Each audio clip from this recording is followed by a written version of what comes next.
अस्सलामुअलैकुम everyone and welcome back to my YouTube channel. भाई बहुत जल्द रेडमी अपनी 15 सीरीज़ लॉन्च करने जा रहा है, जिसमें से एक पहला स्मार्टफोन निकलकर सामने आ चुका है। वैसे तो कहीं और भी स्मार्टफोन निकलकर सामने आ चुके हैं, बट आज की वीडियो डेडिकेटेड होने वाली है रियलमी के अपकमिंग स्मार्टफोन के ऊपर। रियलमी 14 5G के ऊपर, सॉरी रियलमी 15 4G के ऊपर, मैंने उल्टा ही बोल दिया। क्या स्पेसिफिकेशन होने वाली है, क्या डिटेल होने वाली है, क्या प्राइस है, क्या स्पेसिफिकेशन है, कब लॉन्च होगा ये स्मार्टफोन, सारी चीज़ें मैं आपको आज की इस वीडियो में देने वाला हूँ, डिटेल देने वाला हूँ। मेक श्योर वीडियो के अंदर जरूर देखना। आप पसंद ज़्यादा लाइक करके चैनल को लाजमी सब्सक्राइब करना। स्टार्ट करते हैं। Okay, so let's start the video. सबसे पहले बैक डिज़ाइन को लेकर अगर मैं डिस्कस करूँ भाई, रियलमी से आईटेल C100 क्योंकि आईटेल का कुछ रिसेंटली फ़ोन लॉन्च हुए हैं, रियलमी के कुछ फ़ोन से मिलता जुलता डिज़ाइन है। ज़रा डिज़ाइन के ऊपर एक नज़र दौड़ाइए। ये चेक कर सकते हो आप लोग डिज़ाइन। बैक प्लास्टिक के, फ्रेम भी प्लास्टिक का होगा, और ये बॉक्सी फ्रेम नहीं होगा यहाँ पर, ये आई थिंक होगा राउंडेड फ्रेम होगा, जहाँ तक मुझे लग रहा है तस्वीरों में देखने से। बाकी आने पर ही मैं कंफर्म कर सकता हूँ। ओवरऑल डिज़ाइन देख देख के थक गए हैं, बट हाँ अच्छा डिज़ाइन है। ऐसा डिज़ाइन मुझे पर्सनली काफ़ी पसंद आते हैं, बट थोड़ा चेंज करना चाहिए। जो कंपनियाँ पहले दे चुकी हैं डिज़ाइन, रियलमी आईटेल जैसे ब्रांड, अब वो आई थिंक कि पुराना हो जाता है डिज़ाइन, मतलब देखने में मज़ा नहीं आता है। अब आप लोग सोच रहे हो यार एप्पल के आईफोन्स के डिज़ाइन भी हर दफ़ा चेंज नहीं होते। भाई वो एप्पल है, उसकी हर ख़राब चीज़ हमें अच्छी लगती है। Anyway just kidding. Front display की बात करूँ, यहाँ पर 6.9 इंचज़ का एक IPS पैनल देखने को मिलेगा, जो कि 1080p की रेजोल्यूशन के साथ आएगा, मतलब फुल HD+ की रेजोल्यूशन होगी। 120 हर्ट्ज़ का यहाँ पर कोई रिफ्रेश रेट देखने को नहीं मिलता है, यहाँ पर 90 हर्ट्ज़ का रिफ्रेश रेट आपको देखने को मिलता है।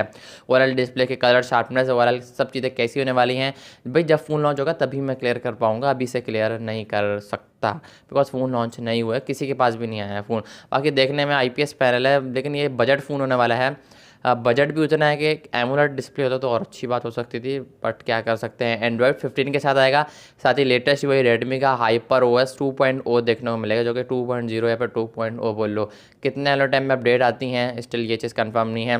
8GB 128GB, 8GB 256GB, दो वेरिएंट निकल कर सामने आए हैं। अब UFS की स्टोरेज देखने को मिलती है या फिर eMMC वाली 5.1 वाली स्टोरेज देखने को मिलती है, ये चीज़ डिपेंड करेगी प्रोसेसर पर, बिकॉज यहाँ पर प्रोसेसर कंफर्म नहीं है। कुछ लोग बोल रहे हैं, मतलब कहीं स्पेसिफिकेशन में लिखा हुआ आ रहा है MediaTek Helio G90, G91, G92, पर G85 भी मुझे लगता है कि लग सकता है। ज़्यादातर चांस G90 के, या फिर G92, G91 ऐसे लग सकता है। लेकिन ये बजट स्मार्टफोन है तो मीडियाटेक का ही प्रोसेसर डेफिनेटली लगेगा, या फिर स्नैपड्रैगन 685 में लगा दें। खैर लेट्स सी क्या होता है। आई थिंक सो कि Snapdragon sorry MediaTek Helio G90 लगेगा, देखते आने पर। तो ये UFS की स्टोरेज होती है, यहाँ पर eMMC 5.1 वाली स्टोरेज, ये डिपेंड करेगी, ये डिपेंड करेगा हार्डवेयर पर, प्रोसेसर। बाकी डुअल सिम के साथ आएगा, मेमोरी कार्ड डालने का सपोर्ट भी आपको डेफिनेटली देखने को मिलेगा। उसके बाद कैमराज वाली साइड को लेकर बात करूँ तो भाई बैक पर डुअल कैमराज का सेटअप है। मेन 108 मेगापिक्सल का है, दूसरा कोई इनका AI सेंसर या फिर डेप्थ सेंसर दिया जाएगा। अब कौन सा होगा ये चीज़ कंफर्म नहीं है। यहाँ पर कोई AI सेंसर भी दिया जाता है, ज़्यादातर चांस आई थिंक हो डेप्थ सेंसर ये लोग देंगे। बाकी फ्रंट पे 13 मेगापिक्सल की सेल्फी है, फ्रंट एंड बैक दोनों से कितने एफ तक शूट कर पाओगे ये चीज़ भी वही अभी तक कंफर्म नहीं है।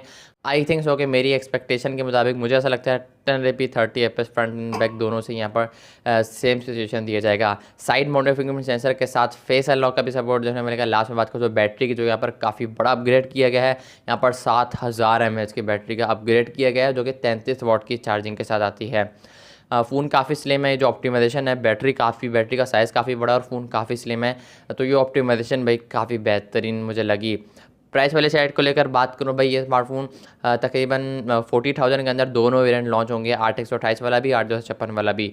35,000 की प्राइस होगी कुछ 8 128 वाले की, और 8 256 वाले की प्राइस 40,000 रुपये हो सकती है। मतलब दोनों ही वेरिएंट अंडर 40,000 लॉन्च होते हुए नजर आएंगे। ये एक्सपेक्टेड मैं आपको प्राइस बता रहा हूँ, इससे ऊपर भी हो सकती है, इससे नीचे भी हो सकती है, कंफर्म प्राइस नहीं है। लॉन्च डेट को लेकर बात करूँ भाई, आई थिंक सो कि सितंबर के मंथ में ये स्मार्टफोन पाकिस्तानी मार्केट के अंदर लॉन्च होता हुआ नजर आएगा। आई होप कि आपको आज की वीडियो पसंद आई हो तो वीडियो को लाइक ठोको। मैं मिलूंगा आप लोग से नेक्स्ट वीडियो में, और सब्सक्राइब भी करना और बेल आइकन को प्रेस करना। जो लोग फेसबुक पेज पर देखते हो, फेसबुक पेज को फॉलो करना मना नहीं है। मैं मिलूंगा आप लोग से नेक्स्ट वीडियो में, तब तक के लिए अल्लाह हाफिज़।